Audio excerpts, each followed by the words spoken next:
तो last question हम लोग लास्ट क्लास में हम लोग बॉन्ड लेंथ के बारे में बात कर रहे थे और बॉन्ड लेंथ में आपको लास्ट क्वेश्चन यही कराया था, है ना। बॉन्ड लेंथ में सबसे पहले आपको बताया था सेल नंबर देखना है ना, सेल नंबर के बाद आपको क्या बताया था, बॉन्ड ऑर्डर। ठीक है, अब इसके आगे कंटिन्यू करेंगे हम लोग।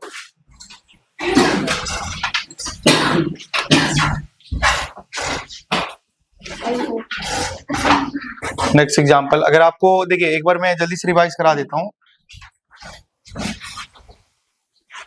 देखिए बॉन्ड लेंथ कंपैरिजन में सबसे पहले आपको देखना है कि bond length is directly proportional to cell number. जिसका सेल नंबर ज्यादा होता है उसका बॉन्ड लेंथ ज्यादा होता है। ठीक है, तो अगर मान लो ये अगर हमारा सेल नंबर सेम हो गया तो आपको क्या करना पड़ेगा, बॉन्ड ऑर्डर देखना पड़ेगा। ठीक है, और जिसका बॉन्ड ऑर्डर ज्यादा हो उसका बॉन्ड लेंथ कम हो जाता है। ठीक है, लेकिन बहुत सारे कंपाउंड ऐसे होंगे जैसे मॉलिक्यूलर ऑर्बिटल थ्योरी में हमारा 1 से लेकर 20 इलेक्ट्रॉन होता था, लेकिन कभी CO3 दे देगा, PO4-3 दे देगा जिसमें इलेक्ट्रॉन 20 से ज्यादा है।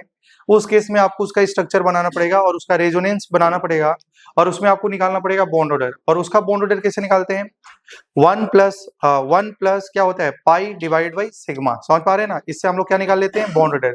जिसका बॉन्ड ऑर्डर ज्यादा होगा उसका बॉन्ड लेंथ कम हो जाएगा। ऐसे हम लोग क्वेश्चन कर सकते हैं। जैसे यहाँ में आपको इथाइन दिया था और इसमें कार्बन कार्बन का बीच का बॉन्ड लेंथ को कंपेयर करना था। तो यहाँ में देखिए कार्बन कार्बन का बीच का बॉन्ड कैसा है, सिंगल। यहाँ में क्या है, डबल। और यहाँ में क्या है, ट्रिपल। तो यहाँ में बॉन्ड ऑर्डर 1 2 3 आएगा और जिसका बॉन्ड ऑर्डर ज्यादा होगा उसका बॉन्ड लेंथ कम हो जाएगा। तो ये क्वेश्चन कराया गया था लास्ट में। सिमिलर प्रकार का N2 N2H4 N2H2 में NN का बॉन्ड लेंथ को कंपेयर करना था, ये क्वेश्चन हो गया था। नेक्स्ट में PO4-3 SO4-2 और यहाँ में बॉन्ड लेंथ किसके किसके बीच में कराना था, तो सेंट्रल एटम और ऑक्सीजन का बीच का बॉन्ड लेंथ को कंपेयर करना था। ठीक है, तो ये लास्ट क्वेश्चन यहाँ तक हो गया था। अब अगर आपको ये क्वेश्चन दिया जाए, बताइए O2 O3 H2O2, ठीक है, समझ पा रहे हैं ना। तो अगर मान लो इसमें आपको ऑक्सीजन का बीच का बॉन्ड लेंथ को कंपेयर करना है, किसका बीच का बॉन्ड लेंथ, ऑक्सीजन। ठीक है, तो थोड़ा सा बोर्ड पे ध्यान देंगे। आप लोग को मालूम होता है कि O2 में बताइए डबल बॉन्ड होता है, O3 में क्या होता है, O3 में स्ट्रक्चर ऐसा होता है ना। और H2O2 का स्ट्रक्चर आपको मालूम होगा, हाफ बुक लाइक स्ट्रक्चर होता है। ठीक है, तो यहाँ में बताइए क्या यहाँ में रेजोनेंस है कि नहीं है? अगर ओपन करें तो प्लस माइनस होता है। ठीक है, होता है ना भाई। ठीक है, तो अब बोर्ड पे ध्यान देना। इसका बॉन्ड ऑर्डर कितना नजर आ रही है आपको, ऑक्सीजन का बॉन्ड ऑर्डर, यहाँ में बॉन्ड ऑर्डर रेजोनेंस है ना। तो यहाँ में इलेक्ट्रॉन क्या है, 20 है क्या, 24 है कि नहीं इलेक्ट्रॉन। तो 20 से ज्यादा है तो रेजोनेंस फॉर्मूला क्या था, 1 प्लस पाई बाई सिग्मा। तो इसका बॉन्ड ऑर्डर क्या होगा, 1 प्लस पाई, पाई 1 है और सिग्मा कितना है 2, तो इसका बॉन्ड ऑर्डर क्या हो जाएगा 1.5। और यहाँ में ऑक्सीजन का बीच का बॉन्ड कैसे नजर आ रहा है, सिंगल। तो इनका बॉन्ड ऑर्डर कितना है 1। तो बताइए बॉन्ड लेंथ कंपेयर करना है तो जिसका बॉन्ड ऑर्डर ज्यादा होता है उसका बॉन्ड लेंथ कम हो जाएगा। तो बताइए बॉन्ड लेंथ का ऑर्डर क्या हो जाएगा, आप ही बताइए। ऑक्सीजन का बीच का बॉन्ड लेंथ सबसे ज्यादा किसमें है, जिसका बॉन्ड ऑर्डर ज्यादा है उसका बॉन्ड लेंथ कम होगा, जिसका बॉन्ड ऑर्डर कम है उसका बॉन्ड लेंथ ज्यादा होगा। तो सबसे ज्यादा बॉन्ड लेंथ, उसके बाद O3, उसके बाद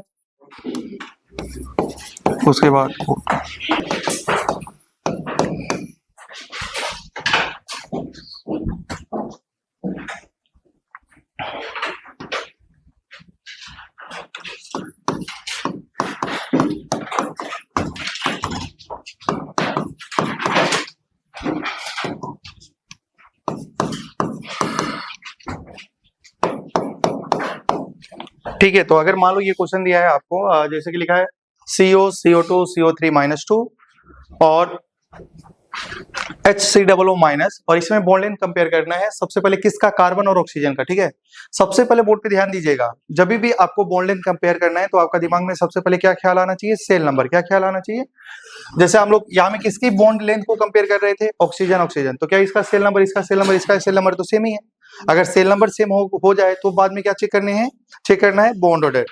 तो उसी प्रकार आपको यहाँ में कार्बन ऑक्सीजन का बीच का बॉन्ड लेंथ को कंपेयर करना है। तो बताओ यहाँ में कार्बन ऑक्सीजन का जो सेल नंबर होगा, यहाँ में भी सेल नंबर होगा, सब बराबर होगा कि नहीं होगा। जब सेल नंबर बराबर है तो आपको क्या चेक करेंगे, बॉन्ड ऑर्डर निकालेंगे। क्या निकालेंगे, बॉन्ड ऑर्डर। अब आप मुझे बताइए कार्बन ऑक्सीजन में कितना इलेक्ट्रॉन दिखाई दे रहा है, कार्बन में 6, ऑक्सीजन में 8 और 6 कितना होता है 14 इलेक्ट्रॉन का बॉन्ड ऑर्डर कितना होता है 3। तो बताओ इसका बॉन्ड ऑर्डर कितना आएगा, क्या इसका 3 आएगा। लेकिन यहाँ में इलेक्ट्रॉन 20 से ज्यादा है तो आपको क्या करना पड़ेगा, स्ट्रक्चर बनाना पड़ेगा। और CO2 का स्ट्रक्चर आपको मालूम ही होगा, CO2 का स्ट्रक्चर ऐसा होता है। और इसका बॉन्ड ऑर्डर कितना है, कार्बन ऑक्सीजन का बीच का बॉन्ड ऑर्डर कैसे निकालेंगे? 1 प्लस पाई बाई सिग्मा। तो बताओ क्या हो जाएगा? पाई कितना है, सिग्मा कितना है, तो कितना हो जाएगा? 1 प्लस 1 2। चलिए CO3 की स्ट्रक्चर आपको मालूम होगा, CO3 का स्ट्रक्चर कुछ ऐसा होता है कि नहीं होता है? होता है ना भाई ऐसा। और बताओ इसमें रेजोनेंस हो सकता है कि नहीं हो सकता है? हो सकता है। तो इसका बॉन्ड ऑर्डर निकालना है तो कैसे निकालेंगे? 1 प्लस, देखिए बताइए क्या होगा, पाई कितना है, सिग्मा कितना है, तो क्या इसका बॉन्ड ऑर्डर 1.33 आ जाएगा। और बताओ SC डबल O बॉन्ड में जैसे कि इसका स्ट्रक्चर बनाएंगे SC double bond O minus, बोलो क्लियर है ना। अब थोड़ा सा बोर्ड पे ध्यान देना है, किसमें रेजोनेंस हो रहा है, कौन सा बॉन्ड लेंथ को कंपेयर करना है, CO। तो आपको सिर्फ और सिर्फ इतना पार्ट ध्यान देना पड़ेगा, समझ पा रहे हैं ना, CO बॉन्ड लेंथ को कंपेयर कर रहे हैं, ना कि CH बॉन्ड को, क्लियर है ना।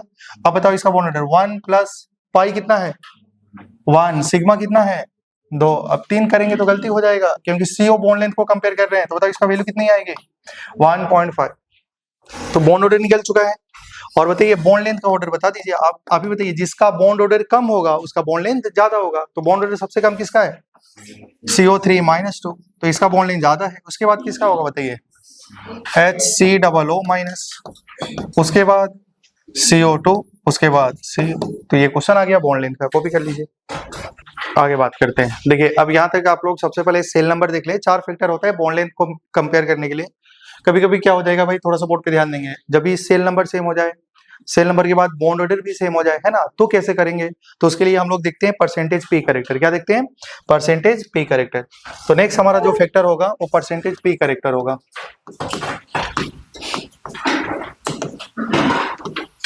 देखिए percentage P character is direct, bond length जो होता है वो directly proportional to percentage P character,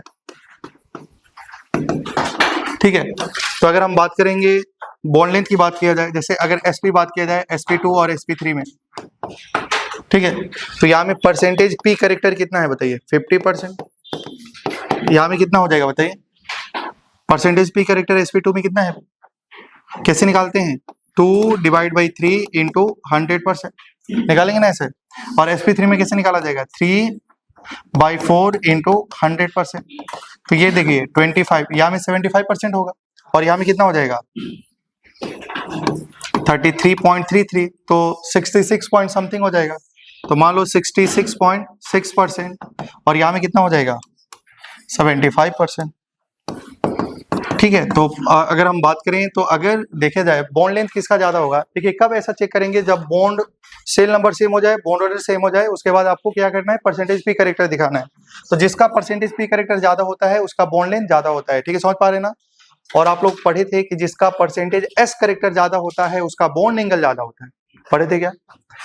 आप पढ़े थे ऐसा कि एस कैरेक्टर होता है स्फेरिकल। अगर आप एस का 50 ये कैरेक्टर लेते हैं, 50% एस कैरेक्टर लेते थे तो बॉन्ड एंगल कुछ 90 डिग्री होता था। और एस का 100% एस कैरेक्टर पूरा 100% लेते थे तो बॉन्ड एंगल कितना हो जाता था? 180 डिग्री। तो एस का कैरेक्टर बढ़ने से बॉन्ड एंगल बढ़ता है, लेकिन पी का कैरेक्टर बढ़ने से बॉन्ड लेंथ बढ़ती है। अच्छा थोड़ा सा ध्यान दीजिएगा, जब भी हम बात करते थे हाइब्रिड ऑर्बिटल, तो हाइब्रिड ऑर्बिटल में क्या होता था? एक माइनर लोब एक मेजर लोब होता था, है कि नहीं? हाइब्रिड ऑर्बिटल ऐसे ही होता था, ये मेजर होता था, ये माइनर होता था। और पी कैरेक्टर बढ़ाएंगे तो थोड़ा सा ध्यान देंगे, पी ऑर्बिटल कैसा होता है?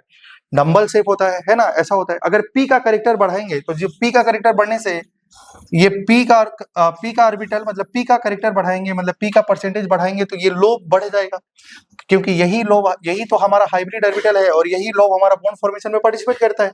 तो जैसे जैसे परसेंटेज पी कैरेक्टर बढ़ाएंगे तो इनका लोब बढ़ेगा और यही बॉन्ड का फॉर्मेशन करता है, तो इसका लेंथ भी क्या हो जाएगा? बढ़ जाएगा। तो परसेंटेज पी कैरेक्टर बढ़ाने से बॉन्ड की लेंथ क्या हो जाती है? बढ़ जाती है, ठीक है। तो ये हम लोग याद रखेंगे, लेकिन हम लोग ये भी आपको याद रखना पड़ेगा चार्ज। नेक्स्ट फैक्टर जो हमारा होगा वो चार्ज होगा, ठीक है, ठीक है। तो चार्ज होने से, अच्छा बताइए, अगर हमारा सेंट्रल एटम पे चार्ज पॉजिटिव आ रही है तो चार्ज या तो सेंट्रल एटम पे प्लस आ सकता है या तो माइनस आ सकता है। अगर सेंट्रल एटम पे चार्ज प्लस आ रहा है तो क्या होगा भाई? चार्ज पॉजिटिव आने से साइज क्या हो जाता है? कंट्रैक्ट हो जाता है। और सेंट्रल एटम पे चार्ज माइनस आने से क्या हो जाता है? साइज बढ़ जाती है ना।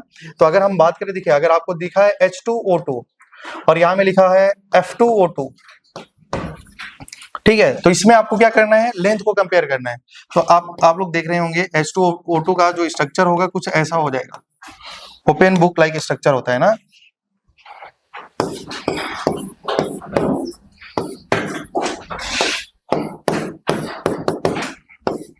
ठीक है, ऐसा हो गया स्ट्रक्चर। अब थोड़ा सा बोर्ड पे ध्यान देंगे, आपको क्या करना है, यहाँ में ऑक्सीजन ऑक्सीजन का बीच का बॉन्ड लेंथ को कंपेयर करना है, ठीक है।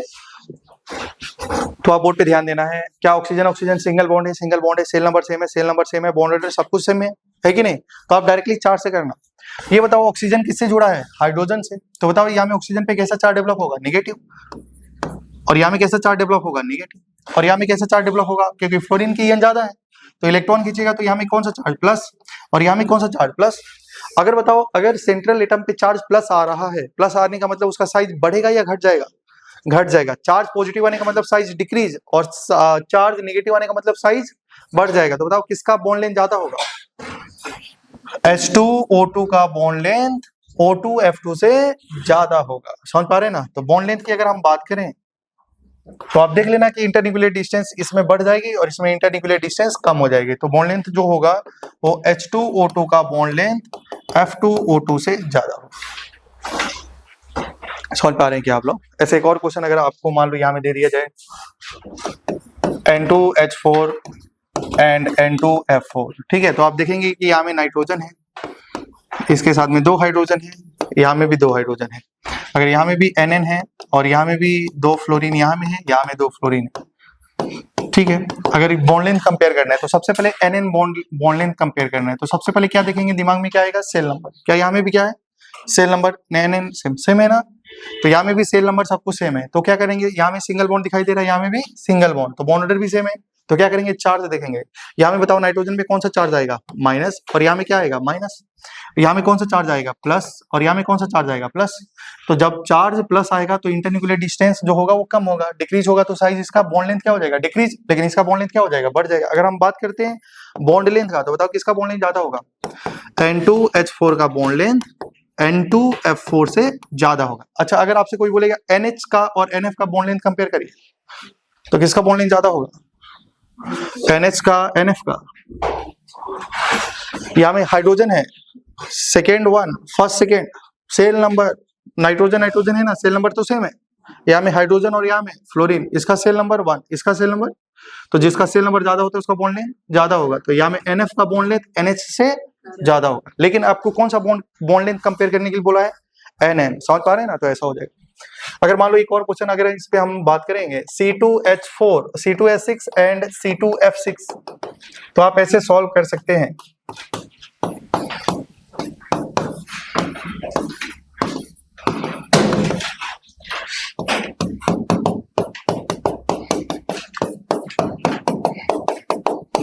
ठीक है, तो बोर्ड पे ध्यान देंगे। यहाँ में जो कार्बन, यहाँ में जो बॉन्ड लेंथ कंपेयर करना है, कार्बन कार्बन का करना है, तो यहाँ में देखिए सिंगल बॉन्ड है, सेल नंबर सब कुछ सेम है, तो क्या करेंगे, साइड में हाइड्रोजन कार्बन पे कैसा चार्ज आने वाला है, कार्बन पे कैसा चार्ज आएगा, नेगेटिव, और यहाँ में फ्लोरीन में, यहाँ में कार्बन पे कैसा चार्ज आएगा, पॉजिटिव। तो यहाँ में बहुत ज्यादा पॉजिटिव चार्ज आएगा, जिसका वजह से साइज क्या हो जाएगा, कंट्रैक्ट हो जाएगा। तो आप मुझे बताइए बॉन्ड लेंथ किसका ज्यादा होगा, C2H6 में कार्बन कार्बन का बीच का बॉन्ड लेंथ ज्यादा होगा C2F6 में कार्बन कार्बन का बीच का बॉन्ड लेंथ। समझ पा रहे हैं ना। अगर यहाँ में CH बॉन्ड और यहाँ में CF बॉन्ड कंपेयर करा जाए तो किसका बॉन्ड लेंथ ज्यादा होगा, CF का बॉन्ड लेंथ CH से ज्यादा होगा। सेल नंबर देखेंगे, पहला दिमाग में ख्याल सेल नंबर आना चाहिए। मुझे लग रहा है हो गया होगा। ठीक है, आगे बढ़ते हैं। तो मैं एक क्वेश्चन दे रहा हूँ और आप उसका बॉन्ड लेंथ को कंपेयर करके दिखाइए।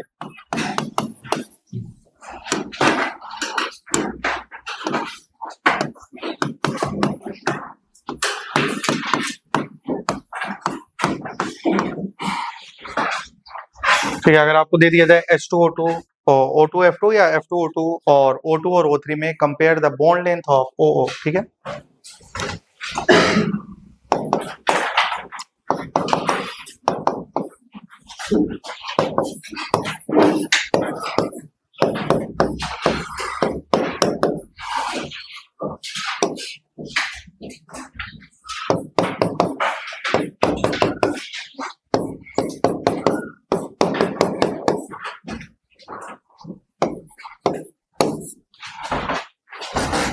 कंपेयर करिए इसको। तो सबसे पहले आप देखेंगे कि यहाँ में O2 दिया है तो मॉलिक्यूलर ऑर्बिटल थ्योरी लगाएंगे। O3 में कंसेप्ट रेजोनेंस का लगाएंगे।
क्या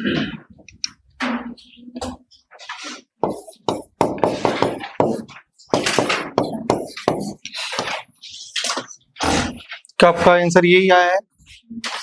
देखिए सबसे पहले आप क्वेश्चन सॉल्व करेंगे तो देखेंगे O2 में 16 इलेक्ट्रॉन है, 16 का बॉन्ड ऑर्डर 2 होता है, क्लियर है ना। और O3 में रेजोनेंस से आप कर सकते हैं, यहाँ में रेजोनेंस घूमते रहता है, ठीक है, तो इसका बॉन्ड ऑर्डर 1.33 आता है, ठीक है। कैसे निकालेंगे? 1 प्लस पाई बाई सिग्मा करके निकाल सकते हैं, ठीक है। तो यहाँ में निकाल सकता है, यहाँ में निकल गया। और यहाँ में भी मैंने बोला था कि ऑक्सीजन ऑक्सीजन का बीच का सेल नंबर सेम है, सब कुछ सेम है, सेल नंबर तो सेम होगा क्योंकि सब में ऑक्सीजन ऑक्सीजन की बीच की बात करनी है, तो बॉन्ड ऑर्डर निकालना पड़ेगा। तो यहाँ में बॉन्ड ऑर्डर 1 बॉन्ड ऑर्डर 1, तो क्या देखेंगे? चार्ज देख लेंगे किसका, सेंट्रल एटम का। तो यहाँ में फ्लोरीन की एन ज्यादा है जिसपे चार्ज पॉजिटिव आएगा। चार्ज अगर देखो जिसका बॉन्ड ऑर्डर कम होता है उसका बॉन्ड लेंथ तो ज्यादा होगा, मतलब इन दोनों का बॉन्ड लेंथ इन दोनों से तो ज्यादा होगा, है कि नहीं। फिर इन दोनों में भी सबसे ज्यादा किसका होगा, क्योंकि यहाँ में पॉजिटिव चार्ज आने से लेंथ क्या हो जाएगा, साइज तो डिक्रीज हो जाएगा और इसका लेंथ बढ़ जाएगा, तो बॉन्ड लेंथ सबसे ज्यादा किसका होगा, ये जो ऑर्डर लिखा गया है वो, ठीक है। एनसीईआरटी में कुछ पॉइंट लिखी गई हैं जो आपको याद रखना है। जैसे कि अगर हम बात करें, ये सब डाटा दिया गया, ठीक है, तो आपको बॉन्ड लेंथ कंपेयर करना है कार्बन कार्बन और कार्बन नाइट्रोजन में। तो कार्बन कार्बन का सिंगल बॉन्ड का बॉन्ड लेंथ कार्बन नाइट्रोजन से ज्यादा होता है, ठीक है। कार्बन कार्बन का डबल बॉन्ड का लेंथ कार्बन नाइट्रोजन से कम होता है, मतलब इसका ज्यादा होता है इसका कम होता है, बाकी इसका ज्यादा होता है इसका कम होता है, आपको याद रखना है। Single bond double bond triple bond का दे देगा, कार्बन कार्बन को तो आराम से कर सकते हैं। ट्रिपल बॉन्ड है, बॉन्ड ऑर्डर ज्यादा है, बॉन्ड ऑर्डर ज्यादा है, बॉन्ड लेंथ कम हो जाएगा, है कि नहीं। तो आप ऐसा कर सकते हैं, अगर कार्बन कार्बन में दे, डबल बॉन्ड में दे, ट्रिपल बॉन्ड में दे, तो ये तो आसान क्वेश्चन हो गया, ठीक है। तो आपको ये थोड़ा सा याद रखना है, डाटा बेसिस पे है, तो आपको डायरेक्टली याद रखना है कि अगर कार्बन कार्बन डबल बॉन्ड है और कार्बन और नाइट्रोजन का बीच में डबल बॉन्ड है तो किसका बॉन्ड लेंथ ज्यादा होता है, ठीक है। तो आपको याद रखना पड़ेगा। चलिए अब हम बात करते हैं नेक्स्ट टॉपिक की। ये हमारा बॉन्ड लेंथ वाला बॉन्ड लेंथ वाला टॉपिक खत्म हो जाता है, फिर हम लोग बात करेंगे वीक फोर्स के बारे में बात करेंगे।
तो देखिए थोड़ा सा बोर्ड पे ध्यान देंगे।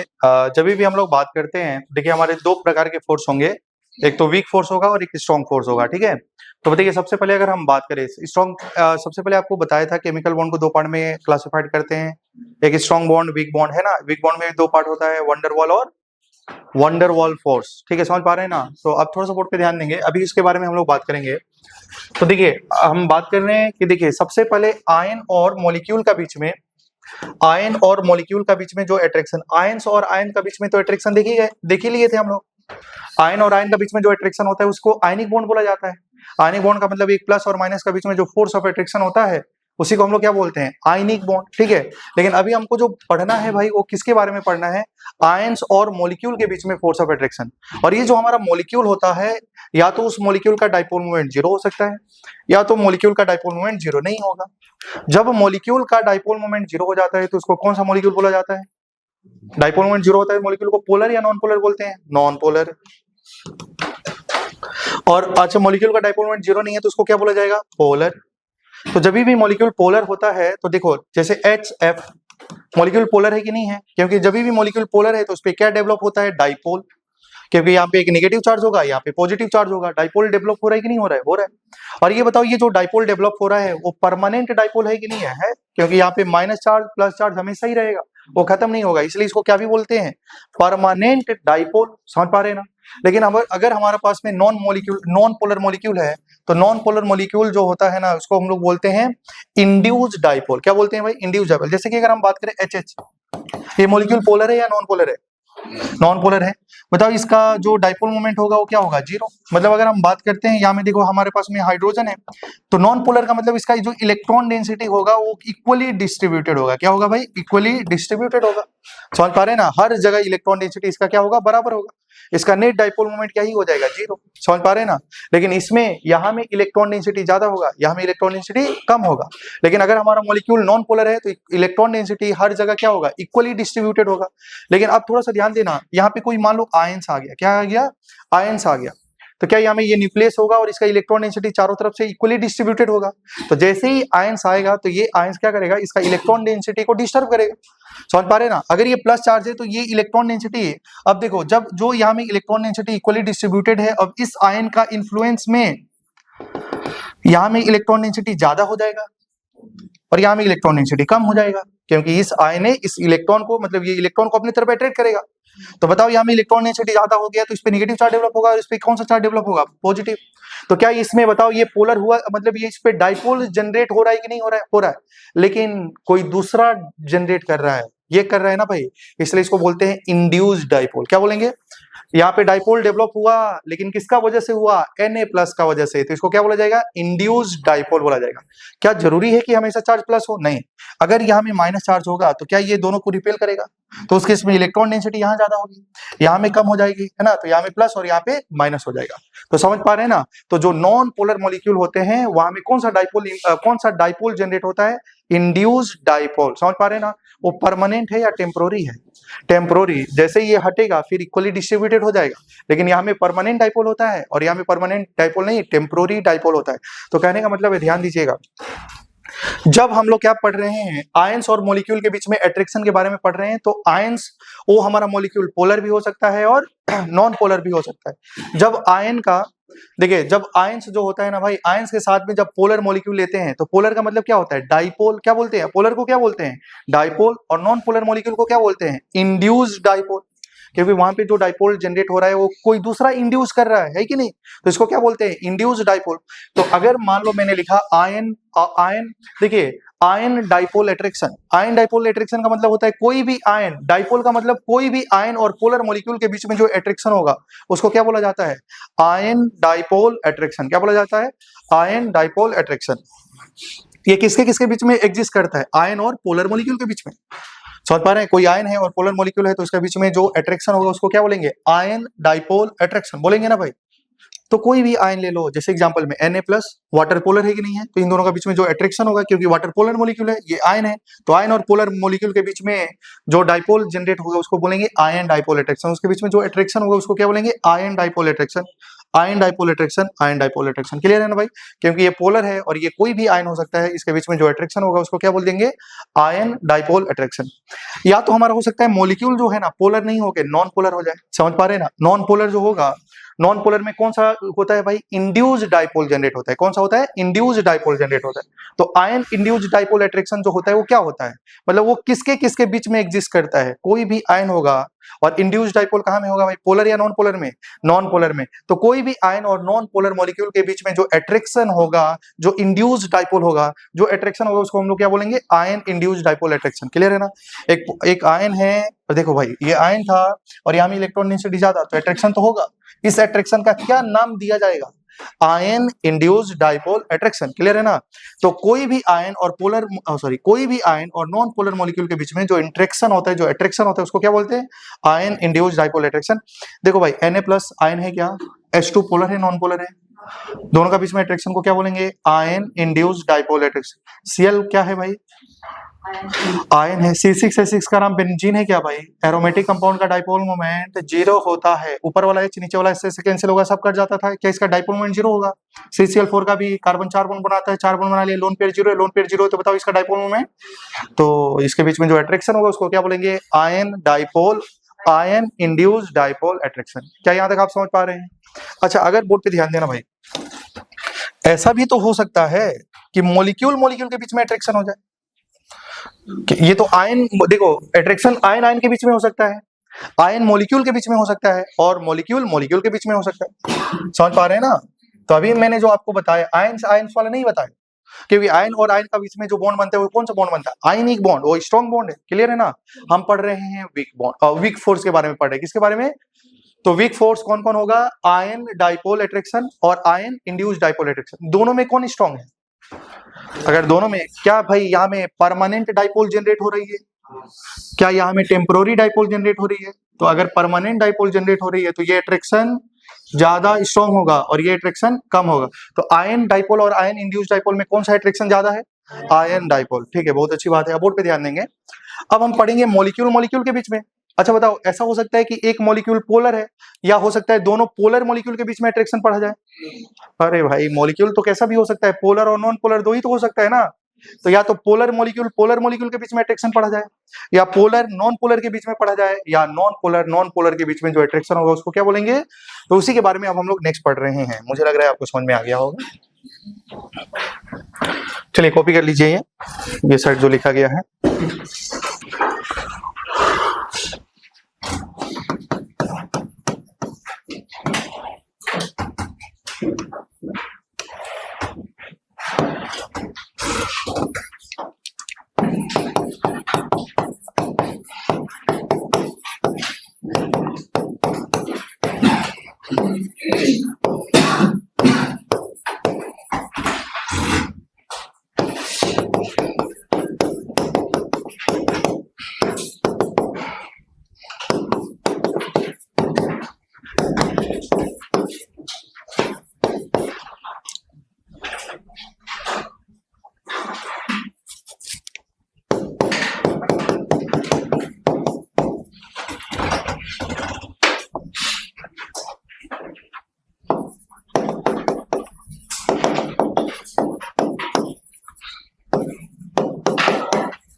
तो देखिए अगर हम बात करें, देखिए जो वंडरवॉल फोर्स ऑफ अट्रैक्शन होता है ना, जैसे कि मॉलिक्यूल मॉलिक्यूल के बीच में जो अट्रैक्शन होता है वो क्या क्या अट्रैक्शन हो सकता है, ठीक है।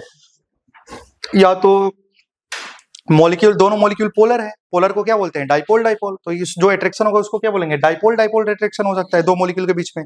या तो क्या हो सकता है, दो मॉलिक्यूल के बीच में एक मॉलिक्यूल पोलर दूसरा नॉन पोलर, तो क्या नाम हो जाएगा, डाइपोल इंड्यूस्ड डाइपोल अट्रैक्शन। अगर दोनों मॉलिक्यूल नॉन पोलर हो जाए तो क्या हो जाएगा, इंड्यूस्ड डाइपोल अट्रैक्शन। अगर एक पोलर है, दोनों मॉलिक्यूल पोलर है, तो इसको कीसम फोर्स भी बोलते हैं, इसको डीवाई बोलते हैं, इसको लंदन फोर्स बोलते हैं, ठीक है। याद रखना इन तीनों फोर्स को हम लोग जो पढ़ते हैं इसका नाम है वंडरवॉल फोर्स ऑफ अट्रैक्शन। तो बताओ क्या ion dipole van der Waals force of attraction है क्या, नहीं है, याद रखना है। Ion dipole van der Waals force of attraction नहीं है, क्लियर है ना। Ion induced dipole van der Waals force of attraction नहीं है, तो वंडरवॉल फोर्स ऑफ अट्रैक्शन यही है। तो अब ध्यान देना, अगर दोनों मॉलिक्यूल पोलर है, पोलर पोलर के बीच में जो अट्रैक्शन होगा उसको क्या बोलेंगे, डाइपोल डाइपोल इंटरेक्शन या डाइपोल डाइपोल अट्रैक्शन। देखो H2O पोलर है, पोलर है, पोलर है, पोलर है, पोलर है, पोलर, तो इसका बीच में जो अट्रैक्शन होगा उसको क्या बोला जाएगा, डाइपोल डाइपोल अट्रैक्शन। अगर एक मॉलिक्यूल पोलर है दूसरा नॉन पोलर है कि नहीं, एक पोलर है दूसरा नॉन पोलर है, इसके बीच में जो अट्रैक्शन होगा उसको क्या बोलेंगे, dipole induced dipole attraction. H2 कैसा है, नॉन पोलर, CCl4 कैसा है, नॉन पोलर, बेंजीन कैसा है, नॉन पोलर, और ये पोलर, दोनों के बीच में जो अट्रैक्शन होगा उसको क्या बोला जाएगा, डाइपोल इंड्यूस्ड डाइपोल। अगर दोनों मॉलिक्यूल नॉन पोलर हो जाए तो उसको क्या बोला जाएगा, induced dipole attraction force, induced dipole attraction force. समझ पा रहे हैं ना। अच्छा अगर तीनों में बात करें, बताओ यहाँ में क्या, यहाँ में परमानेंट डाइपोल है कि नहीं है, डाइपोल है कि नहीं, परमानेंट डाइपोल, क्या दोनों में परमानेंट डाइपोल है, एक में परमानेंट डाइपोल है, इसमें नहीं है, टेम्पोररी डाइपोल है, और इसमें दोनों में टेम्पोररी डाइपोल है, तो कौन स्ट्रॉन्ग होगा, तो इसका मतलब किसम फोर्स ज्यादा स्ट्रॉन्ग होता है डिवाई से, डिवाई ज्यादा स्ट्रॉन्ग होता है लंदन से, ठीक है। समझ पा रहे हैं ना। तो अगर हम बात करें वंडरवॉल फोर्स में स्ट्रेंथ ऑफ ऑर्डर का क्या ऑर्डर हो जाएगा, अगर मैं बात करूं स्ट्रेंथ ऑफ ऑर्डर, किसकी स्ट्रेंथ ज्यादा हुई इन तीनों में, फिर समझ में आ रहा है ना।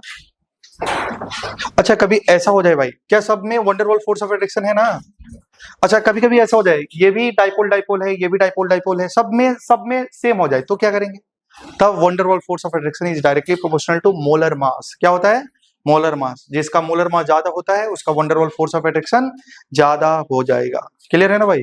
तो लिख सकते हैं यहाँ में नेक्स्ट में van der Waals force of attraction directly proportional to molar. तो अब नेक्स्ट में लिखना है आपको बॉइलिंग पॉइंट, क्या लिखना है, बॉइलिंग पॉइंट कंपैरिजन।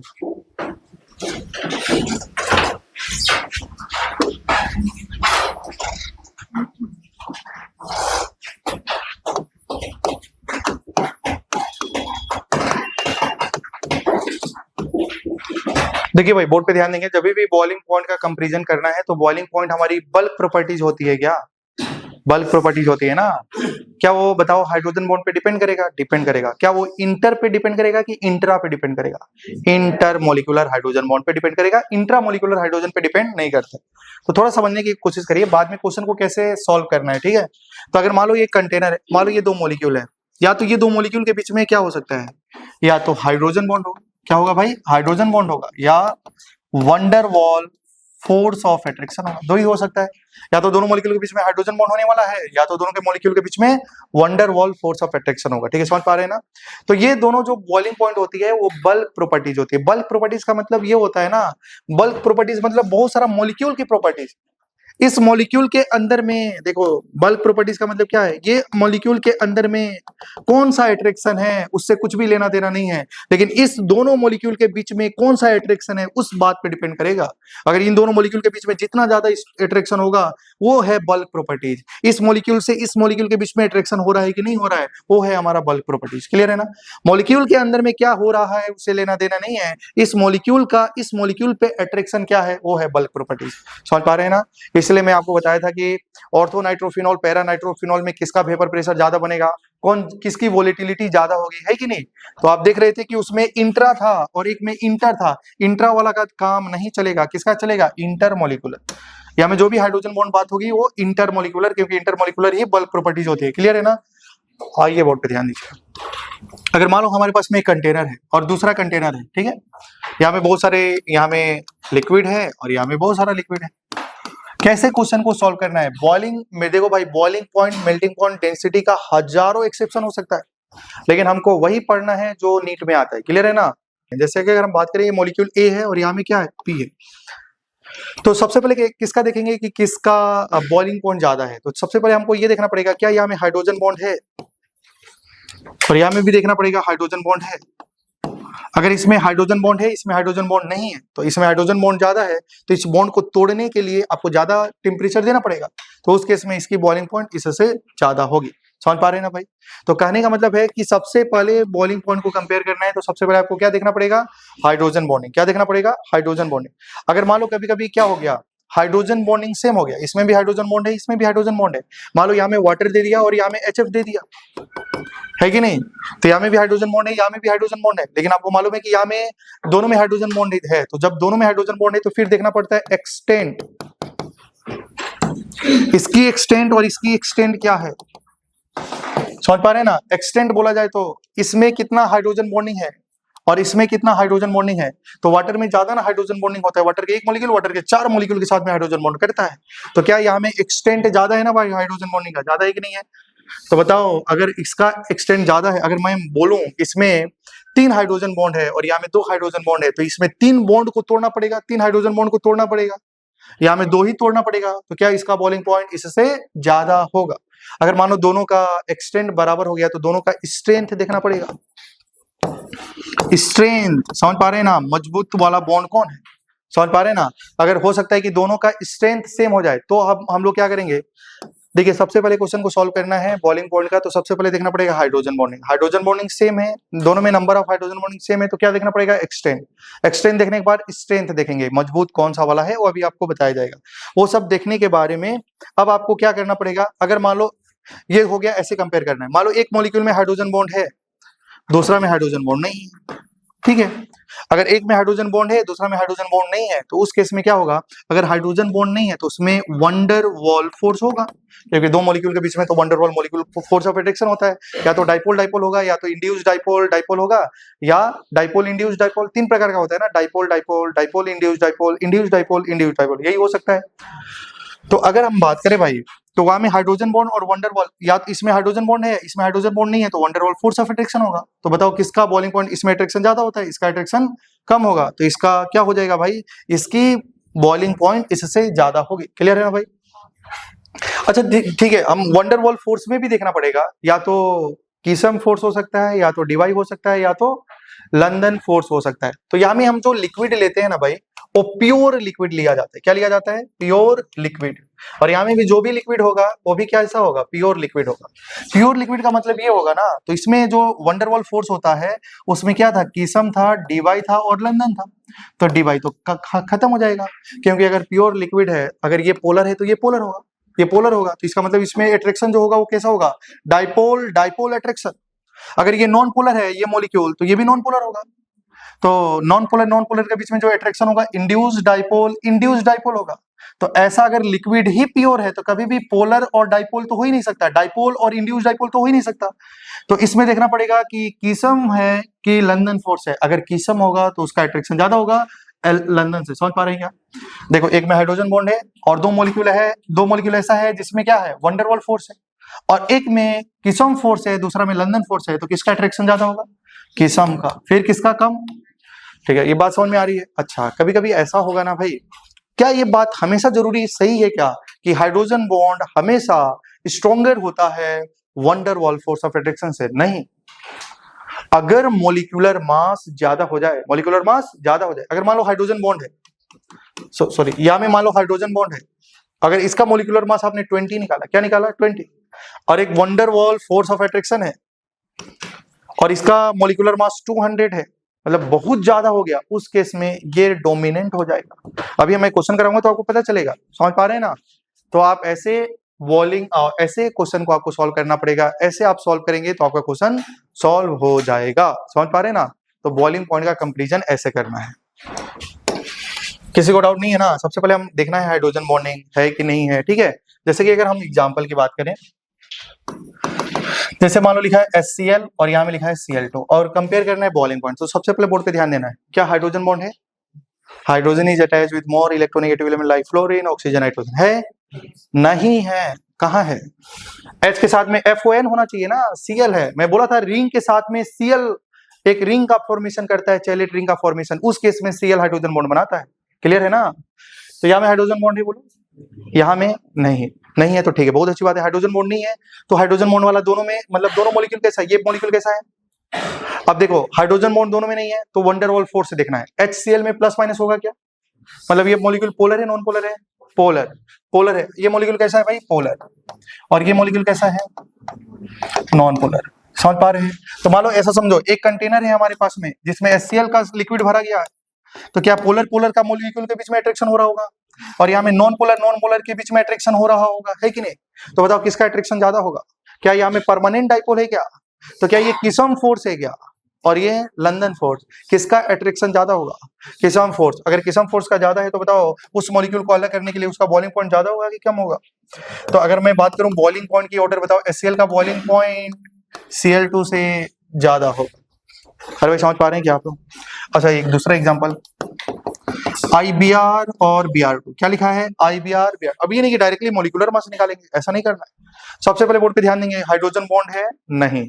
बताओ IBr, ये इंटर हेलोजन कंपाउंड है। जब दो हेलोजन जुड़ते हैं ना तो ऐसे टाइप के कंपाउंड को क्या बोलते हैं? Inter halogen compound. Inter halogen compound में क्या होता है कि ये मॉलिक्यूल पोलर होता है। कैसा होता है मॉलिक्यूल? पोलर। तो IBr वाला बॉन्ड कैसा है? पोलर। लेकिन Br2 वाला मॉलिक्यूल कैसा है? Non polar.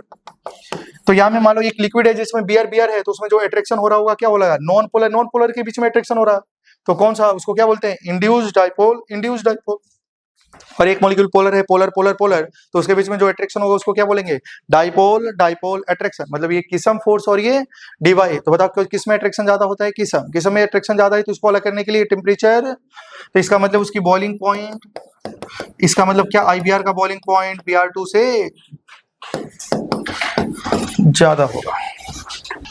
क्या अगर किसी में इंट्रामोलिकुलर हाइड्रोजन बॉन्ड हो रहा है तो क्या ये बॉइलिंग पॉइंट को कुछ कर पाएगा? नहीं कर पाएगा। समझ पा रहे हैं ना? तो बॉइलिंग पॉइंट का क्वेश्चन आप सॉल्व कर रहे थे।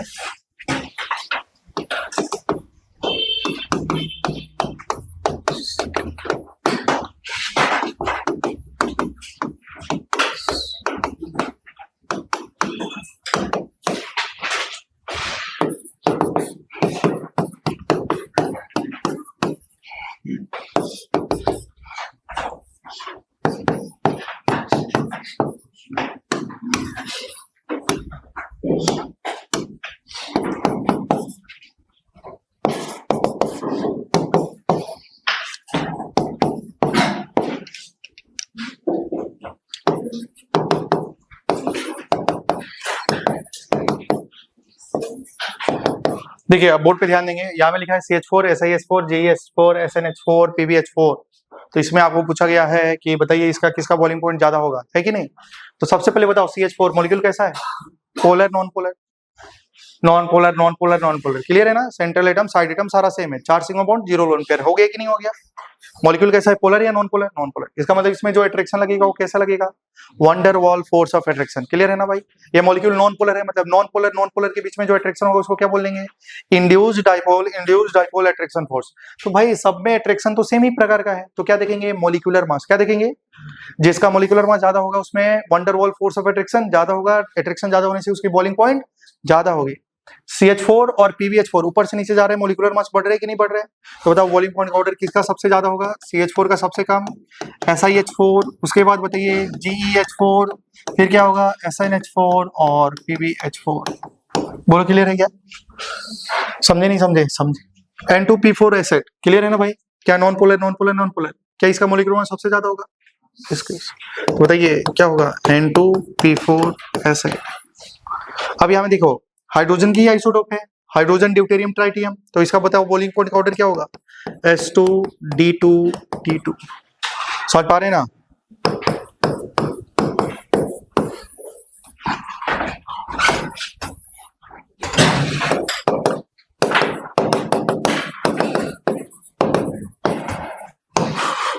तो देखिए भाई यहां से बोर्ड पे ध्यान देना, लेकिन बताओ हाइड्रोजन और हीलियम में किसका मॉलिक्यूलर मास ज्यादा होता है?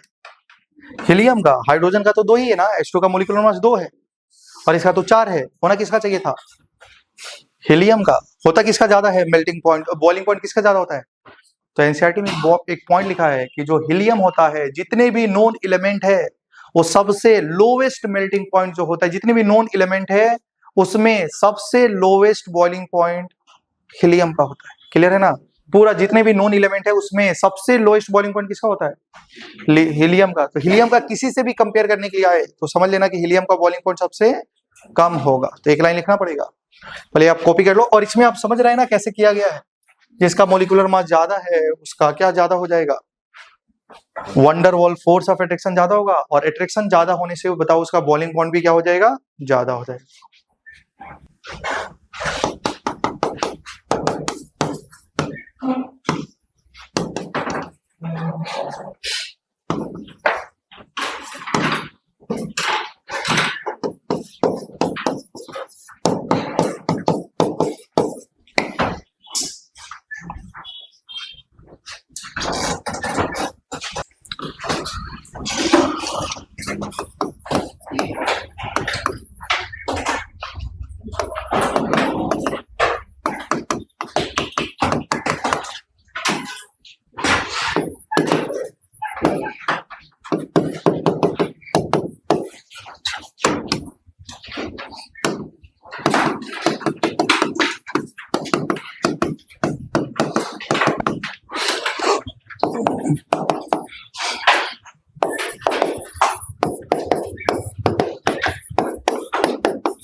देखिए अगर हम बात करें हाइड्राइड ऑफ ग्रुप नंबर 15, 16, 17 में, इसमें अगर बॉइलिंग पॉइंट, भाई ये बहुत इंपॉर्टेंट है जो पढ़ाई जा रही है अभी। आपके पास पीवाईक्यू होगा, देखना कितना बार नीट में क्वेश्चन आ चुका है, ठीक है, ध्यान देना। बोला जाता है कि अगर HF, HCl, HBr, HI बोला जाता है, इसका स्टेटमेंट दे देगा कि बॉइलिंग पॉइंट का ऑर्डर ये है, और उसका रीजन देगा कि सब में जो अट्रैक्शन हो रहा है वंडरवॉल फोर्स ऑफ अट्रैक्शन हो रहा है, और van der Waals force of attraction is directly proportional to molar mass. Clear है ना? तो ये स्टेटमेंट दे देगा। कौन सा स्टेटमेंट सही है, कौन सा स्टेटमेंट गलत है, तो पहले बोर्ड पे ध्यान दीजिएगा। सबसे पहले बॉइलिंग पॉइंट को कंपेयर करने तो आप क्या देखेंगे? Hydrogen bond. क्या देखेंगे? Hydrogen bond. क्या बताओ, यहाँ में हाइड्रोजन बॉन्ड आपको दिखाई दे रहा है, किसमें हाइड्रोजन बॉन्ड दिखाई दे रहा है? HF। और यहाँ में कौन सा अट्रैक्शन है? Van der Waals force of attraction. तो भाई अगर ध्यान देना, अगर हाइड्रोजन बॉन्ड है और वंडरवॉल फोर्स ऑफ अट्रैक्शन है तो किसका बॉइलिंग पॉइंट ज्यादा होगा? किसका ज्यादा होगा? क्या HF का सबसे ज्यादा होगा? क्या HF का हाइड्रोजन बॉन्ड है ना उसमें, तो क्या होगा? सबसे ज्यादा होगा कि नहीं होगा? होगा। और बताइए इसमें क्या वंडरवॉल फोर्स ऑफ अट्रैक्शन है? क्योंकि यहाँ में हाइड्रोजन बॉन्ड नहीं है, नहीं है, ठीक है, बहुत अच्छी बात है, यहाँ में हाइड्रोजन बॉन्ड नहीं है, और ये जो मॉलिक्यूलर है इसमें वंडरवॉल फोर्स ऑफ अट्रैक्शन है, और van der Waals force of attraction directly proportional to molar mass. किसका मोलर मास ज्यादा लग रहा है? आई का। तो बताओ उसका बॉइलिंग पॉइंट ज्यादा होगा। तो HF के बाद क्या आएगा? HI, उसके बाद क्या आएगा? HBr, उसके बाद क्या आएगा? ठीक है, यहाँ देखो क्या, यहाँ में क्या है? H बॉन्ड, और ये सब में वंडरवॉल फोर्स है कि नहीं है? किसका बॉइलिंग पॉइंट सबसे ज्यादा होगा? हाइड्रोजन बॉन्ड का। हाइड्रोजन बॉन्ड क्या है? पानी। समझ पा रहे हैं ना? और बताओ इसमें जिसका मॉलिक्यूलर मास ज्यादा होगा किसका? H2PO, H2TE, H2SC और H2S। कभी कभी ये नहीं दिया होगा तो भूल जाना, H2TE लिखना है कि नहीं? अच्छा आप देखेंगे, हम बात करेंगे ग्रुप नंबर 15 की। तो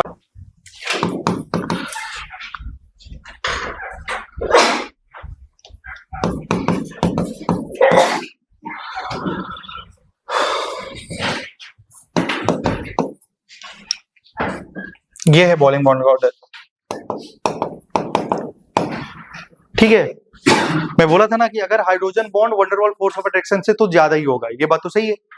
और हाइड्रोजन बॉन्ड का जो अट्रैक्शन होता है वंडरवॉल फोर्स ऑफ अट्रैक्शन से तो ज्यादा होगा, लेकिन कभी कभी ऐसा होता है हाइड्रोजन बॉन्ड भी है और एक वंडरवॉल फोर्स ऑफ अट्रैक्शन है, लेकिन अगर उसका मोलिकुलर मास बहुत ही ज्यादा आ गया उस केस में वो ज्यादा डोमिनेट करेगा। तो इस केस में BiS3 का जो मोलिकुलर मास आया वो बहुत ज्यादा आया, जो हाइड्रोजन बॉन्ड को भी क्या कर दिया, हाइड्रोजन बॉन्ड से भी आगे चला गया। क्लियर है ना भाई? इसलिए BiS3 का बॉइलिंग पॉइंट सबसे ज्यादा, फिर SbS3 का, फिर आता है NH3 का, बाकी AsH3 PH3। क्लियर है ना भाई? तो अगर आपसे कोई पूछेगा कि बताओ ग्रुप नंबर 15 के जो हाइड्राइड होता है किसका बॉइलिंग पॉइंट सबसे कम होता है, तो आंसर क्या होगा? PH3 और सबसे ज्यादा BiS3। तो याद रखना भाई, जब हाइड्रोजन बॉन्ड डोमिनेट करेगा तो सबसे आगे आ जाएगा। देखो यहाँ में हाइड्रोजन बॉन्ड डोमिनेट किया था, क्या यहाँ में हाइड्रोजन बॉन्ड डोमिनेट किया था? आगे आ गया था, लेकिन जरूरी नहीं है कि हाइड्रोजन बॉन्ड हमेशा डोमिनेट करेगा। समझ पा रहे हैं ना? तो यहाँ में क्या आ गया? 2 के बाद आया, कितना के बाद आया? 2 के बाद। समझ पा रहे हैं ना? तो लास्ट का 2 के बाद, क्या आप समझ पा रहे हैं ना? तो कोई कोई स्टूडेंट इसको ऐसे याद कर लेते हैं, थोड़ा सा बोर्ड पे ध्यान दीजिएगा। कोई कोई स्टूडेंट इसको ऐसे याद करते हैं, NH3 PHS3 ऐसे लिखा है।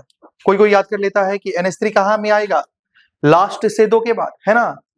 तो मान लो यहाँ में लिखेंगे SbH3 का ज्यादा, फिर किसका? AsH3, उसके बाद क्या लिखेंगे? NH3, उसके बाद क्या लिख देंगे? लास्ट 2 कब? जब बिस्मथ हो। क्लियर है ना? तो यहाँ में तो बिस्मथ नहीं था, तो लास्ट 2 करेंगे तो कहानी भी गलत हो जाएगी। इसलिए याद कैसे करना है वो आप देख लीजिए। अगर मान लो क्वेश्चन में आपको केवल ये याद कर लिए कि लास्ट 2 से ज्यादा होता है NH, लास्ट 2 का बॉइलिंग पॉइंट सबसे ज्यादा होता है, उसके बाद आता है NH3, तो आपको देखना पड़ेगा बिस्मथ तक ये बात लिखी होनी चाहिए। लेकिन अगर क्वेश्चन यही तक दिया है, समझ पा रहे हैं ना, तो लास्ट 2 करेंगे तो कहानी भी गलत हो जाएगी। तो आपको देखना पड़ेगा किसका किसका बीच में कंपेयर करने के लिए दिया जा रहा है।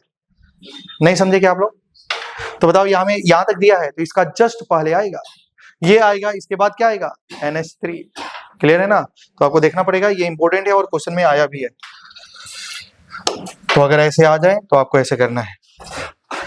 चलिए, तो यहाँ तक क्लियर हो गया। एक क्वेश्चन करते हैं, आपको समझ में आ जाएगा। तो मुझे लग रहा है ये समझ में आ गया। थोड़ा बोर्ड पे ध्यान देना है, बोर्ड पे ध्यान दीजिएगा। एग्जाम्पल नेक्स्ट, जैसे मान लो लिखा है H2O HF NH3। ठीक है, समझ पा रहे हैं ना? तो भाई यहाँ में देखो, क्या हाइड्रोजन बॉन्ड है? क्या हाइड्रोजन बॉन्ड है? क्या हाइड्रोजन बॉन्ड है? क्या देखना है? एक्सटेंट। क्या देखना है? यहाँ में हाइड्रोजन बॉन्ड कितना होता है? 4। कितना होता है भाई? 4। यहाँ में हाइड्रोजन बॉन्ड कितना होता है? 2। यहाँ में हाइड्रोजन बॉन्ड कितना होता है? 2। क्लियर है ना? यहाँ में देखेंगे, बोर्ड पे देखिए, इसका स्ट्रक्चर लीनियर होता है क्योंकि यहाँ पे निगेटिवली चार्ज होगा, यहाँ में पॉजिटिव चार्ज होगा। तो यहाँ में जो F होगा, फिर ये H होगा, यहाँ पे कैसा होगा? Negative hydrogen bond. यहाँ में मान लो दूसरा HF के मॉलिक्यूल आएगा। ठीक है, थोड़ा थोड़ा बोर्ड पे ध्यान देंगे। HF, तो यहाँ में कैसा चार्ज होगा? Partially positive. मतलब एक HF जो होता है उसको, उसके साथ में 2 हाइड्रोजन बॉन्ड होता है। ठीक है, समझ पा रहे हैं ना? एक बार ये हाइड्रोजन है तो इसके साथ में कोई HF आएगा तो उसके साथ में हाइड्रोजन बॉन्ड होगा। ये F माइनस है तो दूसरा HF के मॉलिक्यूल के साथ में हाइड्रोजन बॉन्ड होगा। मतलब ये जो HF होता है 2 हाइड्रोजन बॉन्ड बनाता है, ये पॉलीमेरिक चेन बनते जाता है। ठीक है, समझ पा रहे हैं ना? ये अच्छा, ये क्या आप लोग समझ पा रहे हैं ना? पॉलीमेरिक चेन बनता है, ऐसा होता है हाइड्रोजन बॉन्ड। ठीक है, ऐसा होता है, जैसे ये HF हो गया और ये यहाँ में F माइनस होगा, फिर दूसरा यहाँ में F माइनस है तो यहाँ में क्या होगा भाई? H, फिर यहाँ में ऐसा करके पॉलीमेरिक चेन बनता है। मतलब इस मॉलिक्यूल के साथ में 2 हाइड्रोजन बॉन्ड बनता है। क्लियर है ना? तो इसलिए उसका एक्सटेंट कितना है? 2। ये भी कितना है? NH3 का भी कितना होता है? 2।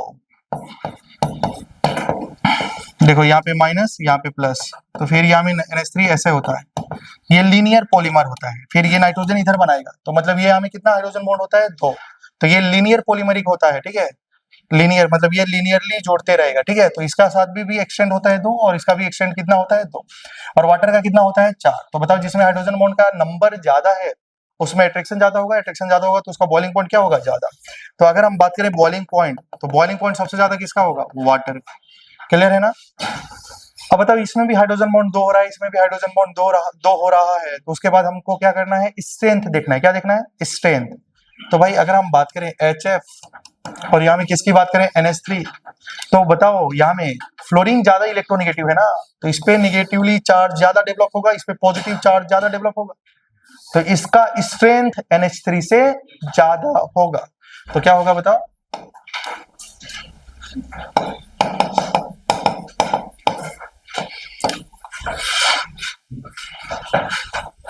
देखिए यहाँ में जो होता है ना, यहाँ में वाटर के मॉलिक्यूल में बताया था, एक वाटर के मॉलिक्यूल 4 वाटर के मॉलिक्यूल के साथ में हाइड्रोजन बॉन्ड बनाते हैं। उसी प्रकार HF जो होता है उसके साथ में 2 हाइड्रोजन बॉन्ड होते हैं, ठीक है। और NH3 के साथ में भी 2 हाइड्रोजन बॉन्ड होता है, ठीक है। तो यहाँ में देखो जिसका नंबर ज्यादा होता है हाइड्रोजन बॉन्ड का, मतलब यहाँ में 4 बॉन्ड तोड़ना पड़ेगा इसको बॉयल करने के लिए, तो इसका बॉइलिंग पॉइंट तो ज्यादा होगा ना। और इन दोनों का नंबर तो सेम हो गया, एक्सटेंट सेम हो गया, मतलब number of hydrogen bond same हो गया, तो स्ट्रेंथ देखना पड़ेगा कौन मजबूत होगा। समझ पा रहे ना। तो बताओ किसकी इलेक्ट्रोनेगेटिविटी ज्यादा है, फ्लोरीन की। तो फ्लोरीन पे पार्शियली नेगेटिव चार्ज क्या होगा, ज्यादा होगा, और इस पे पार्शियली पॉजिटिव चार्ज ज्यादा होगा। तो ये हाइड्रोजन बॉन्ड स्ट्रांग होगा, ये हाइड्रोजन बॉन्ड वीक होगा। तो जिसका स्ट्रेंथ ज्यादा है उसका बॉइलिंग पॉइंट क्या होगा, ज्यादा होगा। समझ पा रहे होंगे आप लोग, ठीक है।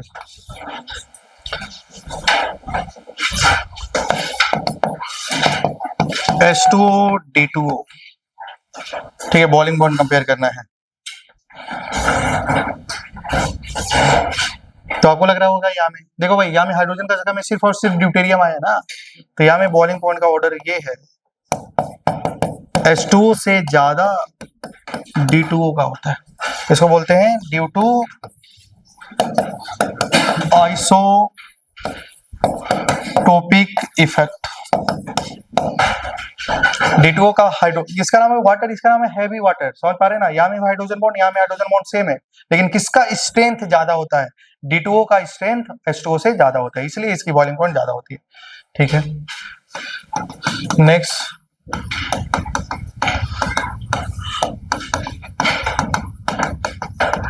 ठीक है भाई, अगर हम यहाँ में बात करें,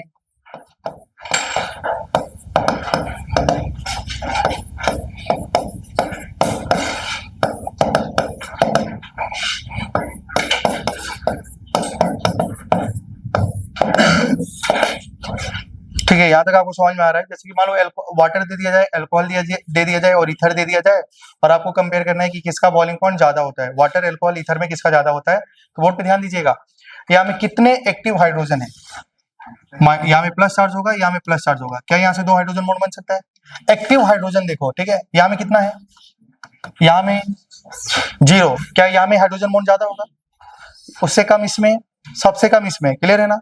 तो बताओ जिसमें हाइड्रोजन बॉन्ड का नंबर ज्यादा होता है उसकी बॉइलिंग पॉइंट ज्यादा होती है। तो अगर हम बॉइलिंग पॉइंट की बात करें तो बताओ किसका बॉइलिंग पॉइंट ज्यादा होगा, वाटर, फिर किसका CH3OH, फिर किसका CH3OCH।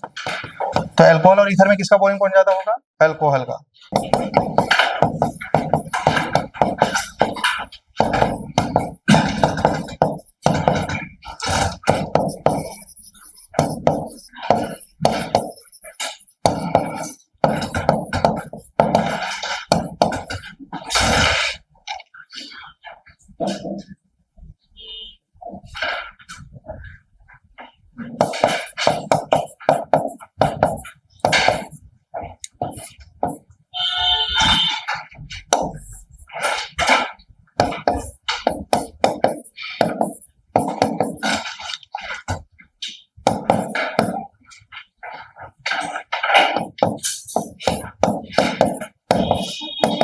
जैसे हम लोग बात करते हैं ऑर्गेनिक में पढ़ते हैं 1 degree amine, 2 degree amine, 3 degree amine, ठीक है, समझ में आ रहा होगा आपको। यहाँ में बताओ कितने एक्टिव हाइड्रोजन दिखाई दे रहे हैं, 2।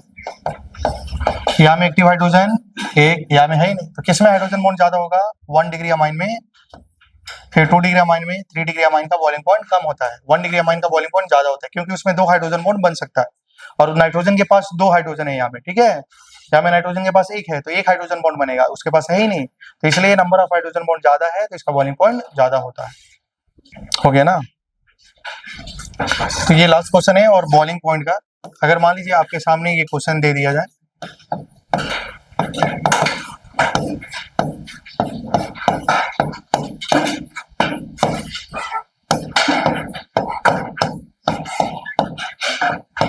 ठीक है, इसका नाम बोला जाए तो आप बताइए क्या लिखेंगे, ऑर्थोफ्लोरोफिनॉल, ऑर्थोक्लोरोफिनॉल और ऑर्थोब्रोमोफिनॉल। किसका बॉइलिंग पॉइंट ज्यादा है, आप लोग लिख के दिखाइए, गलती नहीं होना चाहिए, सोच समझ के करेंगे।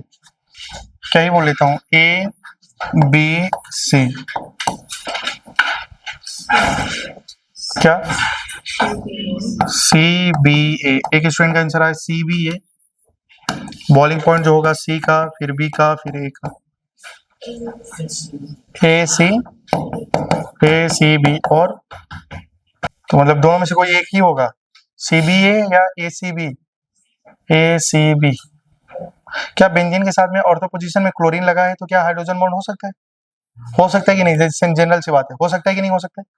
एक रिंग का फॉर्मेशन होगा, 5 मेंबर का रिंग का फॉर्मेशन होगा। मैं बोला था कि कुछ केसेस में क्लोरीन भी हाइड्रोजन बॉन्ड बनाता है। फ्लोरीन तो बनाएगा ही बनाएगा, क्लोरीन भी बनाता है, लेकिन ब्रोमीन नहीं बना पाएगा। ठीक है, तो आप मुझे बताइए आपका ऑर्डर क्या है बॉइलिंग पॉइंट का? CBA। क्या सही है? ऊपर वाला है ना?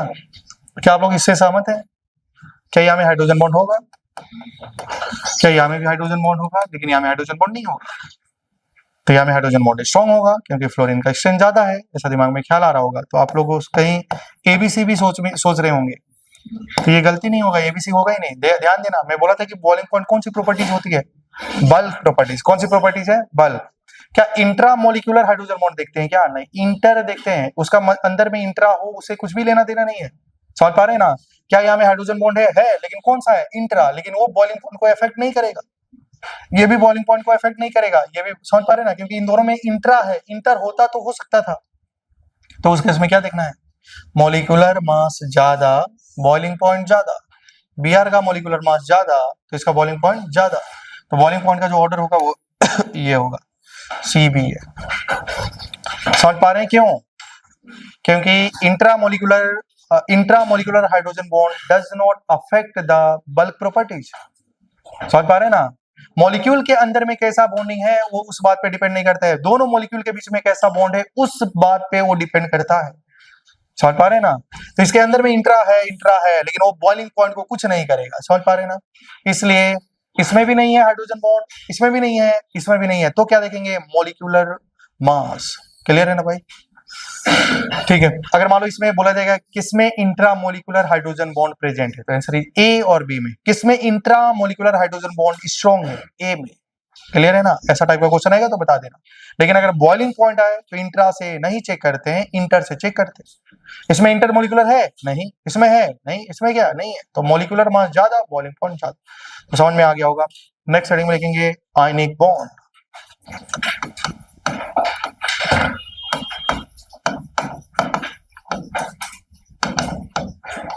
देखिए, आयनिक बॉन्ड को हम लोग इलेक्ट्रोवैलेंट बॉन्ड भी बोलते हैं। और आयनिक बॉन्ड क्या होता है? इलेक्ट्रॉन का ट्रांसफर से जो बॉन्ड बनता है, इलेक्ट्रॉन का ट्रांसफर से जो बॉन्ड बनता है उसको क्या बोला जाता है? आयनिक बॉन्ड बोला जाता है कि नहीं? तो आयनिक बॉन्ड की कुछ प्रॉपर्टीज होती है कि जो आयनिक बॉन्ड होता है वो नॉन डायरेक्शनल इन नेचर होता है कि नहीं? और आयनिक जो कंपाउंड होते हैं वो सॉलिड स्टेट में एग्जिस्ट करते हैं। ठीक है, आयनिक जो मॉलिक्यूल होते हैं वो कैसे होते हैं, उनका स्ट्रक्चर जो होता है वो इंपिरिकल फॉर्मूला में एग्जिस्ट करते हैं। तो ये कुछ इनकी प्रॉपर्टीज है, वो जानना है। उसके बाद जानना है इलेक्ट्रोवैलेंसी क्या होती है। उसके बाद आपको जानना है कि कौन सा कंडीशन होता है जिससे आयनिक बॉन्ड का फॉर्मेशन होता है। प्रॉपर्टीज में लिखेंगे ionic bond is non directional. Ionic bond कैसा होता है? डायरेक्शनल होता है या नॉन डायरेक्शनल होता है? Non directional. क्योंकि आयनिक बॉन्ड जो होता है वो नॉन डायरेक्शनल, क्योंकि इलेक्ट्रॉन का ट्रांसफर से होता है। लेकिन कोवेलेंट बॉन्ड बनता है वो ओवरलैपिंग से होती है। समझ पा रहे हैं ना? और ओवरलैपिंग हमेशा एक अलोंग द एक्सिस होनी चाहिए, वो डायरेक्शनल होता है। लेकिन हमारा आयनिक बॉन्ड कैसा होता है? नॉन डायरेक्शनल होता है। नेक्स्ट पॉइंट में लिखेंगे आयनिक compound generally exist in solid state. Ionic compound generally exist in solid state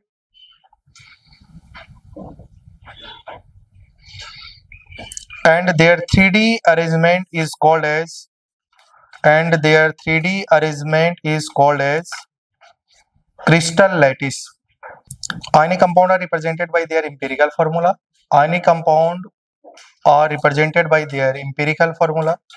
इसके पहले वाला पॉइंट हो गया ना। सेकेंड पॉइंट में क्या बोला था? Ionic compound generally exist in solid state and their 3D arrangement is called as crystal lattice. Second point में लिखेंगे। थर्ड पॉइंट में ionic compound are represented by their empirical formula. Molecular formula, empirical formula तो आपको मालूम होगा ना, simplest ratio में लिखा जाता है। ठीक है, इसको इंपिरिकल फॉर्मूला बोलते हैं। जैसे बेंजीन का मॉलिक्यूलर फॉर्मूला क्या है? C6H6, लेकिन उसका इंपिरिकल फॉर्मूला CH। ठीक है, नेक्स्ट पॉइंट में लिखेंगे। तो अब आप लोग समझ में आ रहा होगा, ये आयनिक बॉन्ड तो समझ में आ गई है। अब लिखना है इलेक्ट्रोवैलेंसी। क्या होता है? इलेक्ट्रोवैलेंसी क्या होती है?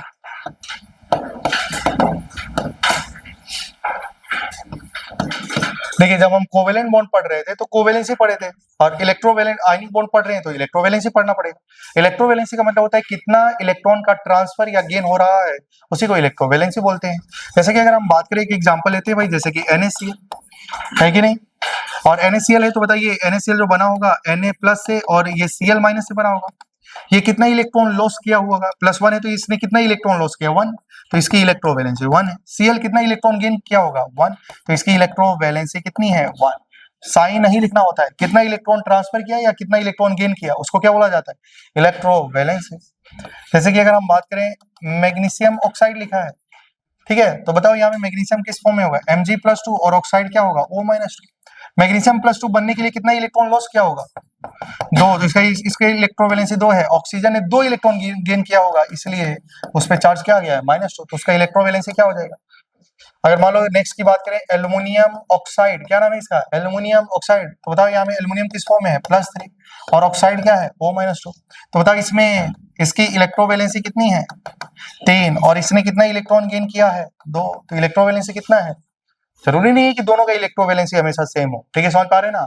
इलेक्ट्रोवैलेंसी का मतलब कितना इलेक्ट्रॉन ट्रांसफर या गेन हो रहा है, उसी को बोला जाता है इलेक्ट्रोवैलेंसी। तो लिख लेंगे एक line, number of electron gain और loss, number of electron gain और loss by an atom, number of electron gain और loss by an atom during ionic bond formation, during ionic bond formation. तो यहाँ में कुछ एग्जांपल का electrovalency लिखा गया है, आपको समझ में आ जाना चाहिए, कॉपी कर लीजिए, ठीक है, समझ पा रहे हैं ना। तो चलिए ठीक है, अब थोड़ा सा बोर्ड पे ध्यान देना है, ये सब हो गया था, मैं शुरुआत में पढ़ाया था, तो सबसे पहले कोवेलेंट पढ़ाया था, तो पहले बताया था कि बताइए इन दोनों का बीच में आयनिक बॉन्ड है कि कोवेलेंट बॉन्ड है। तो आपको ये देखना पड़ेगा, मेटल और नॉन मेटल का बीच का जो बॉन्ड होता है वो कैसा होता है, मेटल और नॉन मेटल का बीच का बॉन्ड आयनिक, नॉन मेटल का बीच का बॉन्ड। लेकिन मैं बोला था कि अगर मेटल हमारा लिथियम, बेरिलियम, मैग्नीशियम, एल्युमिनियम आ जाए तो ध्यान से देखना है कि नहीं, क्योंकि इनके मैक्सिमम कंपाउंड क्या होते हैं, कोवेलेंट, और कुछ कुछ कंपाउंड क्या भी हो सकते हैं, आयनिक हो सकते हैं, समझ पा रहे हैं ना। तो चलो ठीक है, आज के लिए इतना, नेक्स्ट क्लास में इसका आगे कंटिन्यू किया जाएगा।